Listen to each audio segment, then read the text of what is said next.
Hello guys! Welcome to my channel. This is Myra Pe, anak ng isang magsasaka. Tara, samahan niyo ako sa aking kwento ng buhay-buhay, hanap buhay at kung ano-ano pa. Tara!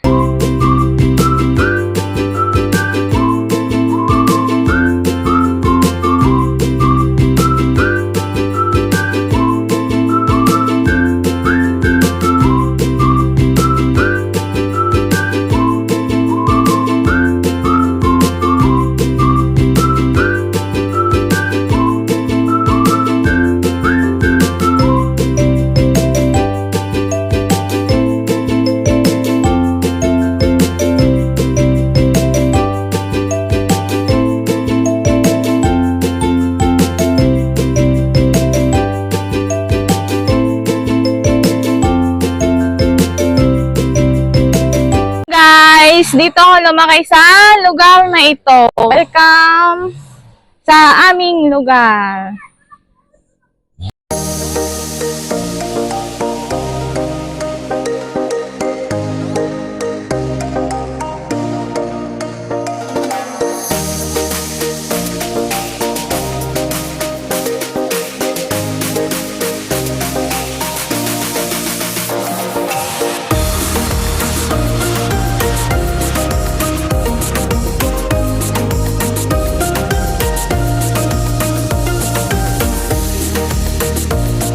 Alam niyo ba guys na ako ay anak ng isang magsasaka.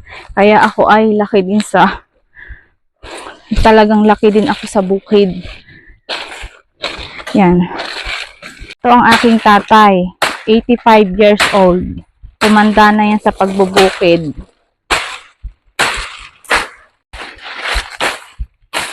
Kahit 85 years old yan, malakas pa rin yan. Kayang-kaya pa nga umakyat yan sa mga mababang nyug para kumuha ng palaspas. Ang aking asawa. Oh, ang pagod na daw ay. Kaumpisa pa lang ay. Nainit na kasi guys. Ayan. Kaya ay nakakapanghina na.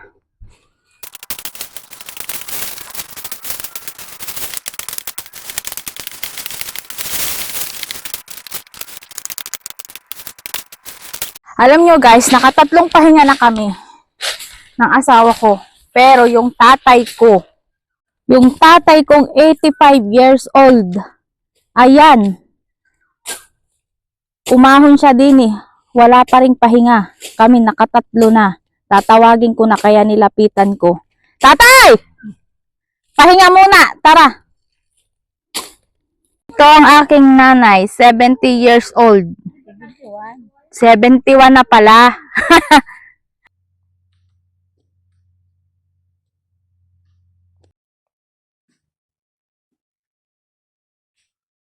Habang nagpapahinga, pakinggan natin ang tula ng aking tatay. Ating gawa, isang masalapi, isang gabi ay binihag ng mga tulisan, dinala sa gubat, gapos at may piring, nilang iniharap sa pinakapinunong mabangis sa lahat. Ang hatol ng puno, no'y agaw tulog. Ang mayaman bihag ay ipatutubos ng sanlaksang piso, kundi mapupugot ang ulo sa 3 araw na susunod. Nang walang tumubos, matapos ang taning. Ang hatol sa bihag ay handa ng tupdin. Humarap ang puno, ngunit napatigil, tila namukaan niyong bibitahin. Kayo pala niya, kasabay ang yakap, ang aking parusay, di na matutupad. Naalaala kong kayo ang nagbayad sa libing ni Ama, namatay sa hirap. Tapos na.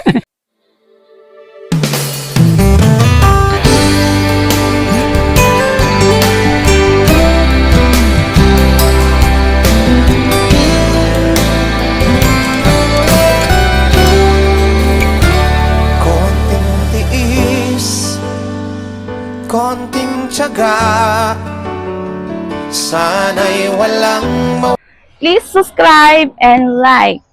Thank you. Bye-bye.